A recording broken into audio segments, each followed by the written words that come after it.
ஆண்டவரும் கர்த்தரும் நம்முடைய அருமை மீட்பருமாகிய இயேசு கிறிஸ்துவின் தேவனுக்கு மகிமை உண்டாவதாக. இந்த நாளிலும் தேவனை ஆராதிக்க இந்த நல்ல நேரத்திலும் தேவன் தந்த கிருபைக்காக நன்றி. காலநிலை சூழ்நிலைகள் அதிகமாக இருந்தாலும், பலவீனங்கள் சரீரத்திலே குறைவுகள் இருந்தாலும், நம்முடைய தேவன் நம்மை கிருபையினால் இந்த இடத்திலே வைத்திருக்கிறார். இந்த நாளிலும் தேவனுடைய வேதத்தை நாம் தியானிக்கும்படியான உங்கள் மத்தியிலே ஒரு கேள்வியோடு கூட இந்த வசனத்தை தியானிப்பதற்கு தேவன் நமக்கு உதவி செய்வாராக. கிறிஸ்தவ வாழ்க்கை என்பது, கிறிஸ்தவ பயணம் என்பது, அல்லது கிறிஸ்துவை பின்பற்றுவது என்பது வேதத்தின் ஆணித்தரமாக, வேதத்தின் ஆழமாய் நாம் தியானிக்கும் பொழுது, பார்க்கும் பொழுது, கிறிஸ்தவம் என்பது ஒரு விசுவாசத்தின் அடிப்படையிலே பயிற்சிவிக்கப்படுகிறதான அல்லது அனுதின வாழ்க்கையிலே கர்த்தருக்குள்ளே வாழுவதற்கான முயற்சிகளை எடுத்துக்கொண்டு பயணிக்கின்ற ஒரு பயணம். இந்த பயணமானது எங்கே ஆரம்பிக்கிறது என்றால் விசுவாசத்தில் தான் ஆரம்பிக்கிறது. கிறிஸ்தவ வாழ்க்கை அல்லது கிறிஸ்துவை பின்பற்றுகிற வாழ்க்கை என்பது விசுவாசத்தின் ஆணி வேராக நம் வேதத்தில் பார்க்கிறோம். வேதம் சொல்லுகிறது, விசுவாசம் இல்லாமல் ஒருவனும் தேவனுக்கு பிரியமாயிருப்பது கூடாத காரியம். ஆனால் இந்த விசுவாசம் எப்படியெல்லாம் வேதத்திலே தெரிந்திருக்கிறது, எப்படியெல்லாம் வேதத்திலே நமக்கு வெளிப்படுத்தப்பட்டிருக்கிறது, விசுவாசத்தை எந்தெந்த சூழ்நிலையிலே எந்தெந்த காலகட்டங்களிலே எப்படியாக தேவன் தம்முடைய பிள்ளைகளுடைய வாழ்க்கையிலே கிரியை செய்ய வைத்திருக்கிறார் என்பதை பார்க்கும் பொழுது அது மிக மிக ஆச்சரியமாக வழிநடத்தப்பட்டு வருகிறது. ஆதியாகமம் 1வது வசனத்திலிருந்து வெளிப்படுத்தல் 22-21 வரை நாம் தியானிக்கும் பொழுது விசுவாச வாழ்க்கை என்பது பலவிதமான காரியங்களை நமக்கு வெளிப்படுத்துகிறது. ஏழைக்கு, தேவனுடைய திட்டங்களுக்கு, தேவனுடைய நோக்கங்களுக்கு, தேவனுடைய ஊழியங்களுக்கு, தேவனுடைய சுவிசேஷத்திற்கு, தேவனுடைய வார்த்தையை வெளிக்கொண்டு செல்லுவதற்கு விசுவாசம் மிக குறைவாகவே கிறிஸ்தவர்கள் மத்தியிலே பயன்படுத்தப்படுகிறது. விளங்குகிறது என்று நான் நம்புகிறேன்.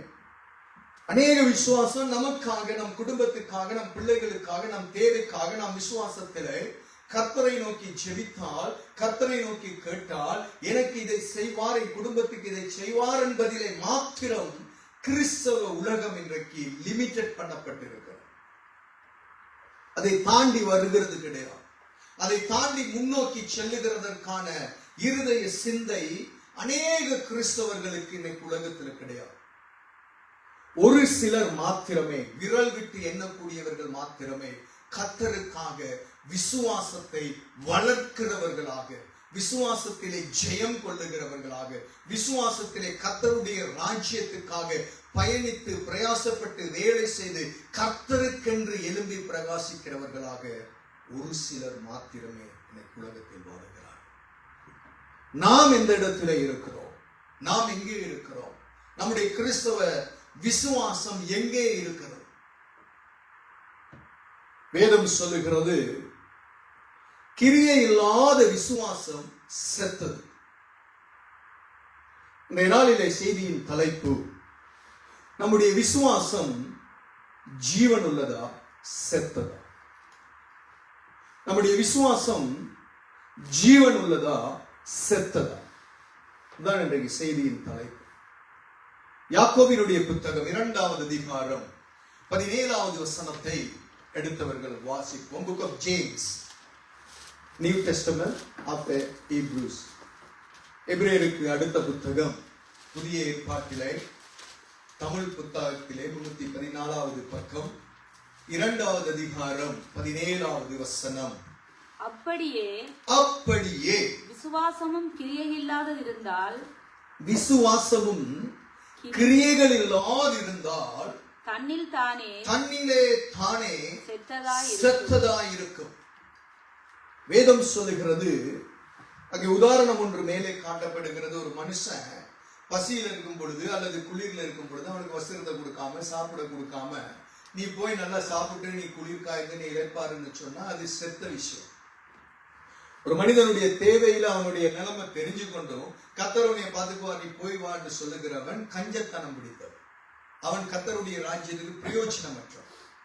ஆகவே அவனுடைய விசுவாசம் செத்தது, அவனுடைய பேச்சு செத்தது, அவனுடைய வார்த்தை காற்று மாதிரி, அதுல பிரயோஜனம் கிடையாது.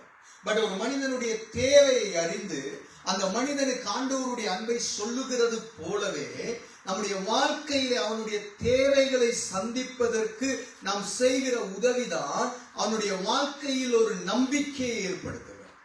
அதே போலதான் ஆண்டவருடைய வேதம் சொல்லுகிறது, நம்முடைய விசுவாசத்தை நம்ம பேசுறோம், கர்த்தர் செய்வார், கர்த்தர் வாழ்க்கையில செய்வார், கர்த்தர் குடும்ப வாழ்க்கையில் செய்வார், கர்த்தரனுடைய ஊழிய வாழ்க்கையில செய்வார் செய்வார் செய்வார் சொல்லுகிறோம். ஆனால் நாம் கிரியையில் செய்கிறோமா? கிரியையிலே என்ன இருக்கிறது? அநேக கிறிஸ்தவர்களுடைய வாழ்க்கை ஞாயிற்றுக்கிழமை தான் சத்தம், எல்லா சத்தமும் ஞாயிற்றுக்கிழமை ஆராதனைங்க. மிடில் ஈஸ்ட்ல வெள்ளிக்கிழமை, இன்னும் சில இடங்கள்ல மற்ற நாட்கள். ஆனா அனுதின மற்ற நாட்கள்ல எந்த கிரியையும் கிடையாது. கிரியை இல்ல. கர்த்தருக்காக என்ன கிரியை செய்கிறோம்? தேவனுடைய ராஜ்யத்துக்காக, தேவனுடைய நாமத்தின் மகிமைக்காக, தேவனுடைய வார்த்தையை மற்றவர்களுடைய இருதயத்திலே கொண்டு சேர்க்கவும், மற்ற ஜனங்களை அழிவிலிருந்து மீட்கவும், வழிதப்பி திரிகிறவர்களுடைய பாதையிலிருந்து அவர்களை சரியான பாதைக்கு அழைத்து வரவும் நாம் ஏதாவது ஒன்று நம்ம வாழ்க்கையில் செய்கிறோமா என்று கேட்டால் 100% இல்லை என்றுதான் பதில் இருக்கிறது. ஆனா குடும்பத்துக்காக, உழைப்பதற்காக, பிள்ளைக்காக, பேரனுக்காக, பேத்திக்காக சேர்த்து வைக்கவும், தங்களுடைய வாழ்க்கையிலே இருக்கிற தேவைகளை சந்திக்கவும் கிறிஸ்தவன் விசுவாசத்தை பயன்படுத்துகிறான், மற்றவர்களுடைய வாழ்க்கைக்கு விசுவாசத்தை பயன்படுத்துகிறான். ஊழியம் செய்கிறவர்கள் தான் செய்கிறார்கள். விசுவாசி என்று இருக்கிறவர்கள் செய்வதற்கு முயற்சிப்பதில்லை. கேட்டால் தேவ சித்தம் இல்லை. ஆனா நம்முடைய வாழ்க்கையில செய்கிற எல்லா காரியத்துக்கும் தேவ சித்தம் இருக்கா என்று கேட்கிறோம். நேற்று ஃபுட்பால் போனோம், மெச்சில் காலையில இருந்து இரவு வரைக்கும் தேவ சித்தம் கேட்டுட்டா போனோம். சிந்திச்சு பாருங்க, இல்லை அல்லவா? ஆனா தேவனுடைய ராஜ்யம் ஒரு சுவிசேஷம் சொல்லு, ஆண்டவருடைய ராஜ்யத்துக்காக வேலை செய், தேவனுக்கு சித்தமா இருந்தா நான் செய்வேன். இன்னைக்கு சமைக்கிற சாப்பாடு தேவ சித்தத்தின்படியா நம்ம சமைக்கிறோம்? நமக்கு விரும்புறதை தானே சமைக்கிறோம். ஆண்டவருடைய ராஜ்யத்துக்காக, தேவனுடைய வேலைக்காக, தேவனுடைய வார்த்தையினாலே ஒரு மனிதனை மீட்கிறதற்காக ஒரு மனுஷன் கிரியை செய்யாவிட்டால் அவன் செத்த விசுவாசி என்று வேதம் அவனை அடையாளம் காண்பிக்கிறார். நாம் ஏதாவது ஒன்று செய்ய வேண்டும் என்ற வாஞ்சி இருக்க வேண்டும். இன்னைக்கு அமெரிக்கா தேசத்திலிருந்து நேற்றிரவு ஈரான் தேசத்தை குண்டு போட்டு விட்டார்கள். இப்பொழுது 3 நாடுகள் யுத்தம் ஒன்று வைத்து விட்டது. மறுபக்கம் காசாவிலிருந்து மறுபக்கம் ஜோர்டியா. நம்முடைய வாழ்க்கையில எந்த சூழ்நிலை என்ன நடக்கும்னு தெரியாது, எந்த தீவிரவாதிகள் எங்க தாக்குவாங்கள் என்று தெரியாது. பட் நம்முடைய மூச்சு இழுக்கிற வரைக்கும் ஏதாவது ஒன்று தேவனுடைய ராஜ்யத்துக்காக செய்கின்ற விசுவாசத்தின் கிரியை நம்முடைய வாழ்க்கையில் இருக்கிறதா? அப்போஸ்தலனாகிய பவுலை கொண்டு பரிசுத்த ஆவியானவர் எபிரேய சபைக்கு சொல்லும் பொழுது சொல்லுகிறார், நீங்கள் குழந்தைகளாக இருக்கிறதுனால உங்களுக்கு பாலை கொடுக்க வேண்டியதா இருக்கும். கொரிந்தியருக்கு சொல்லும் பொழுதும் மற்ற நிருபங்களை குழந்தைகளை போல பாலை கொடுக்க வேண்டியது இருக்கு. பலமான ஆதாரத்தை கொடுக்க முடியல. நாங்க குழந்தைகள் கிடையாது. நாளுக்கு ஞாயிற்றுக்கிழமை நான் ஆண்டவருக்காக செய்யணும் என்று விட்டு அனுதினமும் நம்முடைய வாழ்க்கையிலே நம்முடைய காரியத்திலே மாத்திரம் இருப்பது கிறிஸ்தவ வாழ்க்கை கிடையாது.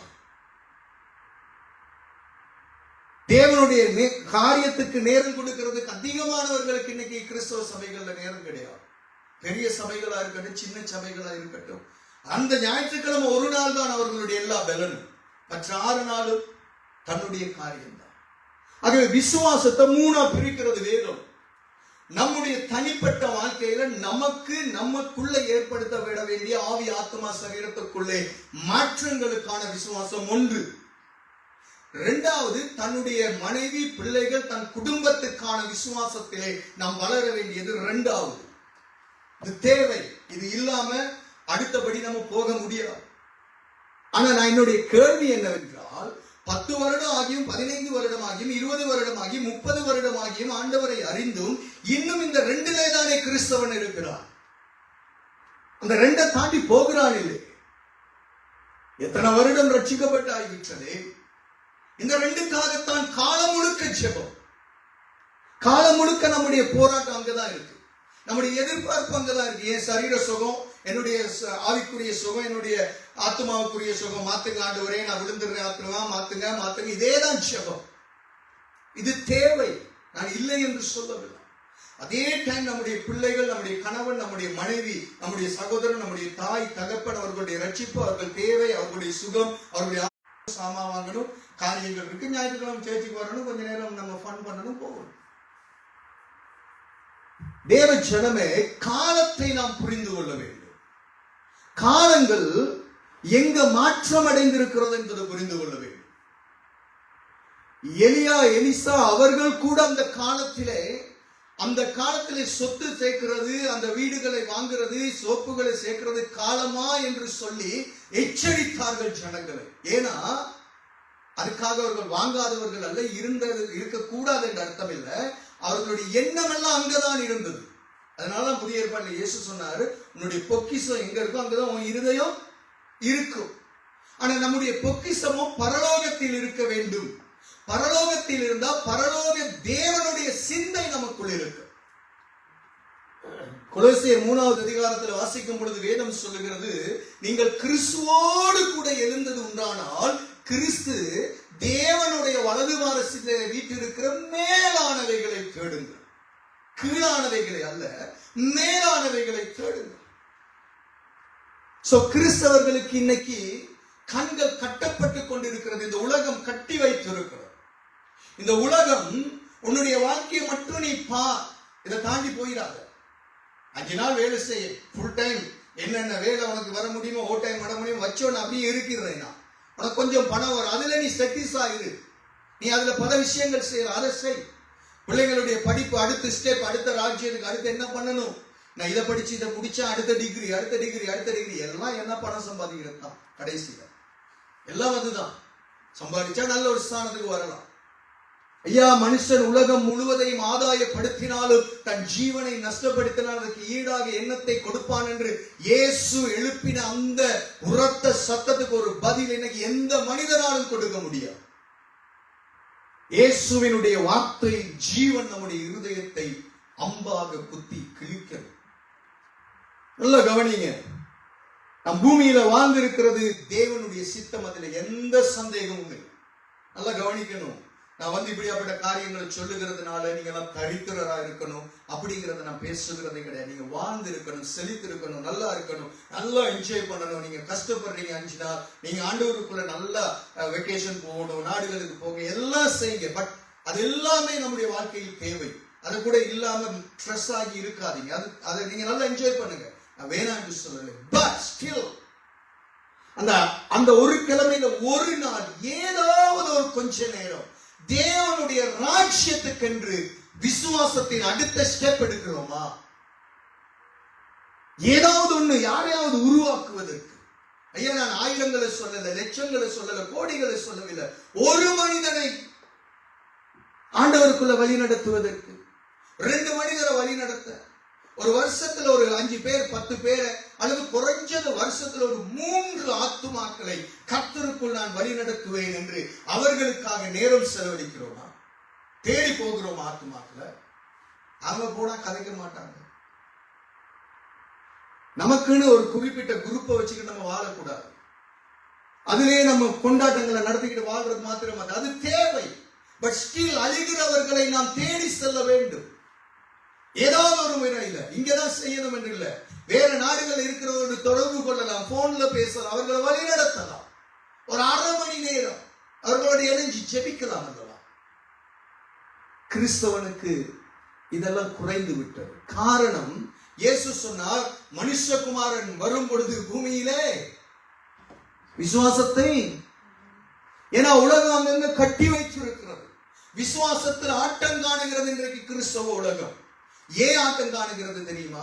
எனக்கு ஒரு ரகசியம் நல்லா புரிஞ்சுக்கிறோம். நம்ம சுவிசேஷம் சொல்லும் பொழுது என்ன சொல்றோம்?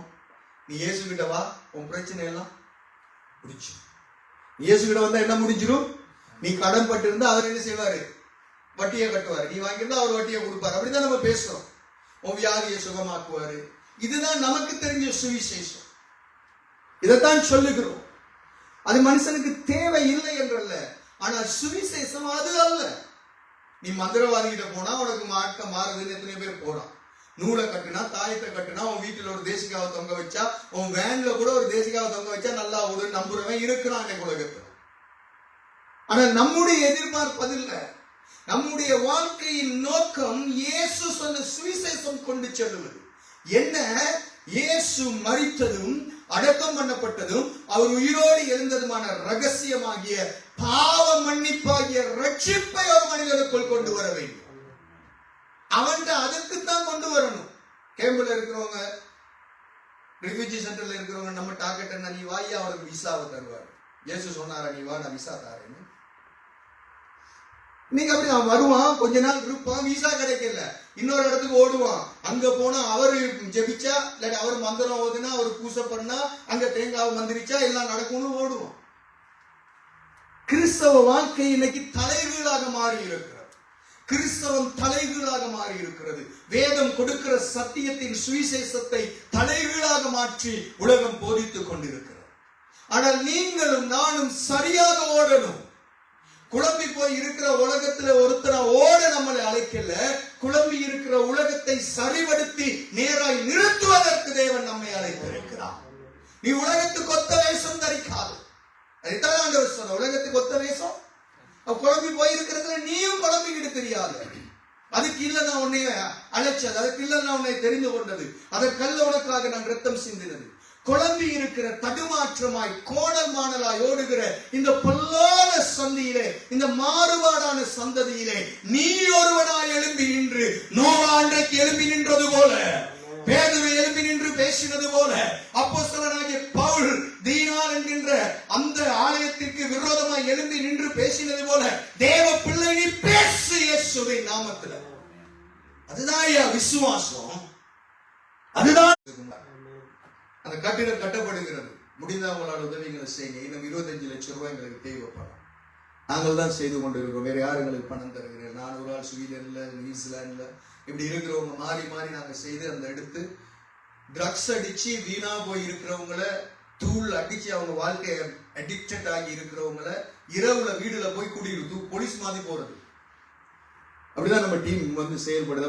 அப்படிதான் ட்ரெயின் பண்றோம். அப்படிதான் செய்து கொண்டு போறது. வீட்டுல இருப்பாங்க, டக்குன்னு போய் அவரை தூக்கிடுவார். கொண்டு வந்து ஒரு இடத்துல வச்சு அவனை பராமரிக்கிறது. அவனுடைய மனைவி, பிள்ளைகள் அந்த தூள்ல வீணா போயிருக்கிறவர்களுடைய வாழ்க்கைக்கு எங்களால் முடிந்த அத்தனையும் செய்து கொண்டு ஊழியம் வளர்ந்து கொண்டு இருக்கிறது. ஒரு மனிதன் மூலமாக ஆண்டவர் அந்த ஊழியத்தை ஆரம்பித்தார். இன்னைக்கு அந்த ஒரு செயினாக அப்படியே போய்கொண்டு பலர் அதிலே பங்கு கொண்டு ஒப்பு கொடுத்து சொல்றாங்க, பாஸ்டர் நீங்க ஒரு மனுஷனுக்கு விதைச்சிங்க, நாங்க இன்னைக்கு அது ஒரு 6-7 ஒரு ஒரு பாகமாக செயல்பட்டு ஒவ்வொரு டீமாக, அந்த ஒவ்வொரு டீமும் ரட்சிப்புக்குள்ள ஜனங்களை வழி நடத்துற ஒரு பெரிய ஊழியமாய் நடந்து கொண்டு இருக்கிறது. 60 பேச்சஸ் காணியை வாங்கி நாங்க இவ்வளவு பிரயாசப்பட்டு நாங்க இப்ப கட்டி கொண்டு இருக்கிறோம். இன்னும் 25 லட்சம் ரூபாய் பணம் தேவை. இன்னும் அதை முடிக்கிறதுக்கு, அதை கட்டிட முடிச்சா இப்ப நாங்க கூட்டிட்டு வரவங்கள வேற இடத்துல கொடுக்கிறோம். இனிமேல் நாங்கள் அதை கட்டி முடிச்சு அந்த 60 பேச்சஸ் காணியில நாங்களே அவங்களை நிப்பாட்டி அங்கேயே வைத்திருந்து ஆண்டவருக்குள்ளும் வழி நடத்தி அந்த குடும்பங்களுக்கு ஆண்டவருடைய அன்பை சொல்லுகிறோம். இதுதான் ஐயா ஊழியம். இப்படிதான் ஏதாவது ஒண்ணு செய்யணும். வாழ்ந்தேன், பிறந்தேன், செத்தேன், குடும்பத்துக்கு சேர்த்து வச்சேன். உலகத்துல அம்பானி சேர்த்து வச்சிருக்காரு நிறைய. டாடா கடமை தாக்குறதான அந்த ஏர் இந்தியா விமான சேவை பிரச்சனை, அது இது பிரச்சனை வந்தோன்னே இப்ப அம்பானி அதுக்குள்ள அதை எடுக்கலாங்கிற ஒரு ஃபீல்டு போகுதுன்னு ஒரு கதையெல்லாம் விடுறாங்க. டாடா செத்துருச்சு, நாங்க இதை எடுத்துருவாங்க, குழப்பம். ஏதாவது வர்த்திக்கணும் பணத்தை செய்து கொண்டிருக்கிற இதற்கல்ல நம்மை அழைத்தது தேவன். அழிகிற ஜனங்களுடைய வாழ்க்கையிலே ஒரு மாறுதலை கொண்டு வருகிற விசுவாசத்தின் அடுத்தபடி நமக்குள்ளே வரணும். அது இல்லைன்னா நம்முடைய விசுவாசம் செத்தது. ஜெபிக்கிற ஆண்டவரே மற்றவங்களை ரட்சிங்க, நீ என்ன செய்யற ஆண்டவருக்கு? ஜெபம் பண்ணக்குள்ள எல்லாரும் 10-11 ஆண்டவரே எல்லாருக்காக ஜெபிக்கிறோம், அதை எல்லாம் சொல்லலாம். கோயில்ல பூசை பண்றவனும் ஆண்டவரே அவன் சொல்லுவாங்க, கும்பிடுகிற தெய்வத்தை சுவாமி உலகத்துல எல்லாரும் நல்லா இருக்கணும்னு சொல்லி தான் கும்பிடுறான். ஆனா அந்த தட்டுல போடுற பணத்தை எடுத்து அவன் போயிடுறான். அந்த மாதிரி தான் நம்ம கிறிஸ்தவன். தேவ ஜனமே, நல்ல கவனியுங்கள், நம்முடைய மூச்சு எங்க நேரம் நிக்கும்னு தெரியாது. நமக்கு தெரியாது எப்ப நிக்கும் என்று. வாலிப பிள்ளைங்க 100 வயசு வாழுவோம். பாடி பில்டிங்ல அப்படி இருக்கேன், ஃபுட்பால்ல கேப்டனா இருக்கு, நீ எதுல வேணும்னாலும் இரு. கர்த்தருடைய வார்த்தையில நீ வீக்கா இருந்தா நீ செத்த ஆவிக்குரிய மனுஷன். எப்படியாப்பட்ட பேர்சனா இருந்தாலும் பிரச்சனையே கிடையாது. எந்த பாடி பில்டரை செஞ்சாலும் பிரச்சனை. தேவனுடைய வார்த்தை இருதயத்தில் இல்லையா, கர்த்தருடைய ராஜ்யத்துக்காக விசுவாசத்தின் அக்கினி இல்லையா, அவன் செத்தவன் ஐயா. சபையில உட்கார்ந்து இருக்கலாம், ஊழியம் செய்யலாம், பிரசங்கம் பண்ணலாம், வர்ஷிப் பண்ணலாம், ஜெபிக்கலாம், பட் ஸ்டில் நம்முடைய இந்த கிரியைகள் செயலில இருக்கணும். ஆண்டவருடைய வேதம் அதைத்தான் சொல்லுகிறது. கிரியை இல்லாத விசுவாசம் செத்தது. சிந்திச்சு பாருங்க, ஏதாவது கிரியை இருக்கா நம்ம கிட்ட? வேலைக்கு போனாதான் பணம் வரும் மாச கடைசியில் இல்லையா? சில பேருக்கு 4 கிழமையில வர, சில பேருக்கு கிழமையில வர. எப்படியோ வீட்டுல உட்கார்ந்துகிட்டு நம்ம இருந்து கொண்டு எனக்கு பணம் வரும்டா, வருமா? என்ன செய்கிறோம்? வேலைக்கு போறோம். படிக்கணும்னா எக்ஸாம் எழுத போகணும். வீட்டுல உட்கார்ந்து நான் பாஸ் பண்ணிடுவேன்னா நடக்குமா? சோ விசுவாசம் இருக்கு. என்ன வேலை செய்வதற்கு வேதம் சொல்லுகிறது, ஐஸ்வர்யத்தை சம்பாதிக்கிறதுக்கான பலத்தை கர்த்தர் தருகிறார். அவர்தான் ஐஸ்வர்ய சம்பன்னர், அவர்தான் பலன் தருகிறவர். அந்த பலத்துல தான் நம்ம வேலை செய்கிறோம், பணம் சம்பாதிக்கிறோம். அதே போல பேதைகளை ஆண்டவர் ஞானவான்களாய் மாற்றுகிறார். படிப்புலையோ அதுலயோ இதுலயோ தேவனுடைய வார்த்தையிலயோ நடத்துறாரு. ஆனா அதுல கிரியைகள் இருக்கணும். படிக்கணும், வேதத்தை படிக்கணும், ஜெபத்துல இருக்கணும். அப்பதான் தேவன் கொஞ்சம் கொஞ்சமாய் காரியத்தை நம்முடைய வாழ்க்கையில கொண்டு வருவார். இன்னைக்கு ஜெபிச்சோ நாளைக்கு நான் பெரிய ஒரு ஜெப வீரனா இருக்க முடியாது. இன்னைக்கு விதையை விதைத்தால் தண்ணியை ஊற்றணும், அதுக்கு கொஞ்சம் கொஞ்சமா உரத்தை போடணும், வருகிறதான அந்த எல்லா புல்லுகள் அந்த காஞ்சோரிகளை புடுங்கி துப்புரவாக்கணும், அதுக்கு பராமரிப்பு இருக்கணும், பூச்சி அடிக்காம அதெல்லாம் பாதுகாத்து கொஞ்சம் கொஞ்சமா வளர்ந்து கொஞ்சம் முட்டு விடும். அதுக்கப்புறம் கொஞ்சம் பூ பூக்கும், அதுக்கப்புறம் கொஞ்சம் காய் காய்க்கும், அதுக்கப்புறம் பழுக்கும். அதுக்கப்புறம் தான் அதனுடைய பணியை என்ன செய்யலாம். அப்ப அந்த கிரியை ஒண்ணுமே செய்யல, நான் பழத்தை புடுங்குவேனா? இப்படி வாயில தான் சொல்லிக்கிட்டு இருக்கு. அநேக கிறிஸ்தவர்கள் இன்றைக்கு 100% விதமானவர்கள் வீண் பேச்சாளர்கள் தான். பைபிள சொல்லுகிறது, வீண் பேச்சாளர்கள். அவர்கள் பிரயோஜனம் கிடையாது. சபைக்கு வந்தா கூட, சபையில இருந்தா கூட அவன் கர்த்தருக்கு பிரயோஜனப்படுத்தப்பட மாட்டான். கர்த்தரிடத்துல எதனா சுரண்டலாண்டுதான் இருப்பான். இப்படியாப்பட்ட விசுவாசி. But we need to be different in our life. நாம் வித்தியாசமா இருக்க வேண்டும். நம்முடைய வாழ்க்கை தேவனுக்காக ஏதாவது ஒண்ணு நிரூபிக்கணும். இந்த உலகத்துல சாகும் பொழுது அநேக ஜனங்களை கர்த்தருக்குள் உருவாக்கினேன் என்ற ஒரு வைராக்கியம் உள்ள ஒரு தேவ மனுஷனா சந்தோஷமா சாகணும். சந்தோஷமா கண்களை மூடணும். இழுத்துக்கிட்டு பறிச்சுக்கிட்டு நான் செத்துருவேனே, இப்ப செத்தாலும் கர்த்தருக்காக வேலை செய்து முடித்திருந்தால் மன நிர்ணயமாக மன மகிழ்ச்சியாய் கர்த்தருக்குள் கண்களை மூட முடியும். விசுவாசத்தின் அடுத்தபடி நாம் போக வேண்டிய தெய்வச்சனம். எபிரேயர் 10:38 சொல்லுகிறது. நீ யாக்கோபு 2ல இருந்தீங்க, 2-3 பக்கம் பேஜ திருப்பினீங்கன்னா எபிரேயர் 10:38 வரை வாசிக்க தேவையில்லை, நான் சொல்றேன். விசுவாசத்தினாலே நீதிமான் பிழைப்பான். விசுவாசத்தினால என்ன செய்வான்? இப்ப நீதிமான் யாரு? ஆண்டவராகிய இயேசுவின் இரத்தத்திலே கழுவப்பட்டு பரிசுத்தமாக்கப்பட்ட தேவ பிள்ளைகள் எல்லாருமே ஆண்டவருடைய நீதிமான். இதை கூட நாம எபேசியர் 2:8 படி விசுவாசத்துல தான் நம்ம ரட்சிக்கப்பட்டோம். அவரை ஏற்றுக்கொண்ட பொழுது அவர் ரட்சகராக. ஆனா இப்ப நீதிமான் ஆகினவன் அந்த ஸ்டேஜ்ல நிக்க முடியாது. அந்த வேதம் என்ன சொல்லுகிறது? விசுவாசத்தினால நீதிமான் பிழைப்பான். சோ அந்த நீதிமான் அந்த விசுவாசம் முடிஞ்சிருச்சு, நான் ரட்சிக்கப்பட்டுட்டேன் என்பதல்ல, அனுதின வாழ்க்கையிலே அவனுடைய விசுவாசம் வர்த்திக்கப்பட வேண்டும். அந்த விசுவாசம் பயிற்சிவிக்கப்பட வேண்டும். அந்த விசுவாசம் ஊந்துவிக்கப்பட வேண்டும். அந்த விசுவாசம் அவனை உற்சாகப்படுத்தி முன்னோக்கி கொண்டு செல்லணும். அந்த விசுவாசம் அவனை பின்னுக்கு கொண்டு போக கூடாது. அந்த விசுவாசம் முன்னுக்கு போகணும். நாளுக்கு நாள் பயணம் பயணம் பயணம் கர்த்தருடைய வார்த்தையில் இருக்க வேண்டும். கர்த்தருடைய வேதத்துக்குள் பயணிக்கணும். அப்பதான் விசுவாசம் இன்னும் பெருகும், உற்சாகப்படுதும். எபிரேயருடைய புத்தகம் 11வது அதிகாரத்துல விசுவாசிகளுடைய, அதாவது விசுவாசத்தினாலே காரியங்களை ஜெயித்தவர்களுடைய 16 பேருடைய பட்டியல் வந்திருக்கிறார். எத்தனை பேர்? 16 16 பீப்புள் என்ன வந்திருக்கிறது? பெயர் குறிக்கப்பட்டிருக்கிறது. ஆனா அதை தாண்டி பெயர் குறிக்கப்படாத அநேகரை அங்கே சுட்டி காட்டப்பட்டிருக்கிறது, மென்ஷன் பண்ணப்பட்டிருக்கிறது. இந்த எபிரேயர் 11வது சாப்டர்ல என்னைய விட்டீங்கன்னா குறைஞ்சது 25 பிரசங்கம் பண்ணணும். எத்தனை பிரசங்கம்? குறைந்தது, கூடுமே தவிர குறையாது. எபிரேயர் 11வது அதிகாரத்தை மாத்திரம் மையமாக கொண்டு 25 செய்திகள் குறைந்ததற்குள் இருக்கு, கூடுமே தவிர குறையாது. இப்ப யோசிச்சு பாருங்க, தேவனுடைய வார்த்தையில எவ்வளவு ரகசியங்கள் உள்ளுக்கு இருக்கு. அந்த விசுவாச பட்டியல் வாழ்ந்தவர்களுடைய வாழ்க்கை இன்னைக்கு ஒரு நபரை உங்கள் மத்தியிலே காண்பித்து தரவும், அந்த வாழ்க்கையினுடைய மாற்றத்தினாலே தேவனிடத்திலே எப்படி நற்சாட்சி பெற்றார் என்பதை நாம் புரிந்து கொண்டு நம்முடைய வாழ்க்கையிலே நம்முடைய விசுவாச வாழ்க்கையின் மூலமாய் கிறிஸ்துவினிடத்திலே, தேவனிடத்திலே, ஆவியானவரிடத்திலே எப்படி நற்சாட்சி பெற்று கிறிஸ்துவுக்காக பயன்படுத்தப்பட போகிறோம், நாம் பயன்பட போகிறோம் என்று இன்னைக்கு நாம் ஆராய்ந்து பார்க்க போகிறோம். எபிரேயருடைய புத்தகம் 11வது அதிகாரம், எபிரேயர் 11:1 வாசி. விசுவாசமானது, நல்ல கவனிக்க, விசுவாசத்தினுடைய விளக்கம் அங்கே சொல்லப்படுகிறது. நல்லா கவனிங்க. சில பேருக்கு விசுவாசத்துக்கும் நம்பிக்கைக்கும் வித்தியாசம் தெரியாது. நான் பைபிள் சொல்லுகிறது விசுவாசம்னா என்ன. நல்லா கவனிக்க.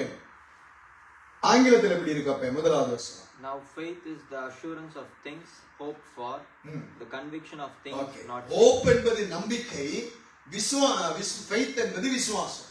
ரெண்டையும் சில பேருக்கு அடையாளம் தெரியும். நம்பிக்கை தாயா விசுவாசம், விசுவாசம் தாயா நம்பிக்கை, இப்படிதான் சொல்லுவோம். ஆனா பைபிள் அதுக்கான டெபினிஷன் கொடுக்கிறது, அதற்கான அர்த்தத்தை சொல்லுகிறது. நம்மகிட்ட கேட்டாலும் நம்ம இதை எப்பயுமே இந்த வசனங்களின் அடிப்படையில பேசுவதற்கு நாம் பழகி இருக்க வேண்டும். அப்ப விசுவாசம் என்பது நான் ஏற்கனவே சொன்னேன், தனிப்பட்ட வாழ்க்கையில தன்னுடைய ஆவி, ஆத்மா, சரீரத்துக்கான விசுவாசம் கட்டாயம் நமக்கு தேவை. அது மிக மிக நல்லது, அவசியம்.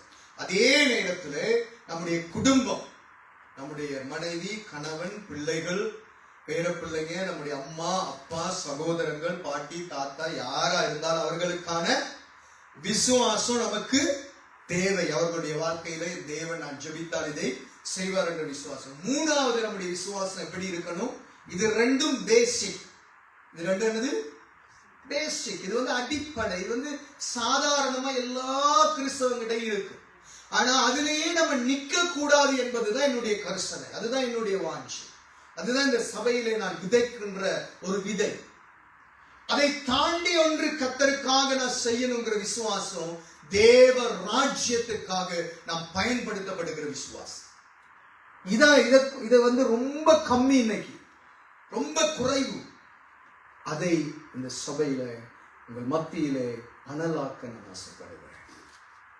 இந்த செய்தியை கேட்கிற ஒவ்வொருவருடைய வாழ்க்கையிலும் அந்த அனல் பற்றி பிடிக்க வேண்டும் என்று நான் வாஞ்சிக்கிறேன். ஏனென்றால் கர்த்தர் சொன்னார், அக்கினியை போட வந்தேன், அது இப்பொழுதே பற்றி எரிய என்ன செய்கிறார்? அவர் விரும்பினா நடக்கணுமா, நடக்கக்கூடாது? நம்ம விரும்பினா எல்லாம் நடக்கணுங்கிறோம் இல்ல. எனக்கு ஆசை இருந்துச்சு, அங்க அப்ப போக சின்னதுல ஆசைப்பட்டேன், இப்பதான் எனக்கு காலம் அமைஞ்சிருக்கு போறோம்னு சொல்லி நம்ம ஆசைப்படுறோம்ல. நம்ம தம்பி இந்தியாவில இருந்து நம்ம போகாத இடத்துல எல்லாம் உடனே அங்க சுத்துறாரு, நமக்கு இன்னும் போக கிடைக்கல. எங்க போறீங்க ஐயா? வரக்கிழமை நேற்று போயிட்டு வந்துருக்கீங்க. போயிட்டே வந்துட்டாரு. எந்த இடம்? டெக்ஸ்டைலுக்கு போய். நம்ம இங்க உடனே இருக்கோம், போயிருக்கோமா? என்ன போக வேண்டும் நம்ம ஆசை. அப்ப அது நமக்கு இருக்கு, அடே நான் ஆசைப்படுறேன் போகணும். ஐயா, தேவன் நம்மை குறித்து வைத்திருக்கிற ஒரு விருப்பம் உண்டு. அந்த விருப்பம், அந்த ஆசை, அந்த வாஞ்சியை நிறைவேற்ற நாம் பிரயாசப்பட வேண்டும். அக்கா போக கூடாது, நல்லா போங்க ஐயா, சுத்தி பாருங்க, கர்த்தர் ஆசீர்வதிப்பார். தேவனுடைய அழகான படைப்புகளுடைய காரியங்கள் நாம் புரிந்து கொள்ள முடியும். கவனியுங்கள், வாசிப்போம். விசுவாசமானது, விசுவாசம் ஆனது நம்பப்படுகிறவைகளின் உறுதி. நல்லா கவனிங்க, விசுவாசங்கிறது நம்பிக்கை அல்ல. நம்பிக்கைங்கிறது நார்மல். ஆனா நம்பிக்கையினுடைய உச்சம்தான் விசுவாசம். நம்பப்படுகிறவர்களின் உறுதி. நம்ம நம்புறோம் இது நடக்கும். பட் அதை அசைக்க முடியாம ஒரு ஆணி அடிக்கிறோம் பாருங்க, அதுதான் விசுவாசம். ரெண்டு வித்தியாசம் இருக்கு. நம்பிக்கை அவர் நாளைக்கு அதை எனக்கு தருவார், அது நம்பிக்கை. ஆனால் விசுவாசங்கிறது அவர் கொடுக்கிறதுக்கான வாய்ப்பு அவர்கிட்ட இல்ல, பட் ஸ்டில் அவர் அதை செய்வார் என்பது விசுவாசம். Did you get me what I said? விசுவாசம் வேறு, நம்பிக்கை வேறு. நம்பிக்கைங்கிறது 30 விதமா இருந்தாலும் விசுவாசம் என்பது 100 விதமா போகும். விசுவாசம் என்பது நம்முடைய வாழ்க்கையில அடுத்த அதே காரியம் சொல்லுகிறது, வாசியுங்கள். காணப்படாதவைகளின் நிச்சயமாய். விசுவாசம் எப்படி இருக்கிறதா? நம்பப்படுகிறவைகளின் உறுதி, காணப்படாதவைகளின் நிச்சயமாய். என்ன காணல? பரலோகம் எப்படி இருக்குன்னு நம்ம காணல, எங்களுக்கு தெரியாது. பட் வேதத்திலே எங்களுக்கு தெரியும் அதனுடைய அகலம் என்ன, உயரம் என்ன, ஆழம் என்ன, அங்க என்ன இருக்கும் என்ன இருக்காது, அங்க சாப்பாடு என்ன, அங்க இருக்கிறவங்க எப்படி, அவங்களோட வாழ்க்கை எப்படி, அவங்களுடைய உடுப்பு என்ன, அவர்களுடைய போக்குவரத்து என்ன, அவங்க எப்படி இருப்பாங்க, எதை பேசுவாங்க, எதை பேச மாட்டாங்க, என்னதை படிப்பாங்க, என்னதை படிக்க, இப்படி ரகசியங்கள் வேதத்திலே நமக்கு சொல்லப்பட்டிருக்கிறோம். இது நிறைய விஷயங்களை நாம் அறிந்திருக்கிறோம். ஆனா இதை நம்ம கண்ணுல என்ன செய்யல, காணல, நமக்கு தெரியல. பட் என்ன செய்கிறோம்? அந்த நம்பிக்கை நமக்கு இருக்கு.